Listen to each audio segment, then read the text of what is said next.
Oyun məncə bizim üstünlüyümüz altında keçdi. Görkəm yaxşı oynadı.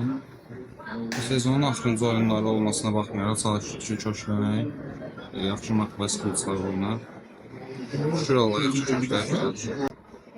Səhvlərin məşqçilərimiz baxır, yəni hansısa səhvlərimiz varsa əlbəttə bizə deyəcəklər. Səhvlər üstündə işlədik. Valla ona da mənim cavab verməyim biraz çətindir o suallara. İnşallah şimdi deyirəm, hər şey yaxşı olacaq, yolunda olacaq. Uşaqlıqdan arzumdur. Mən futbola belə neftdə başlamışam. 14 ildir artıq. Uşaqlıqdan arzum idi debüt eləmək. Reallaşdı, şükür Allaha.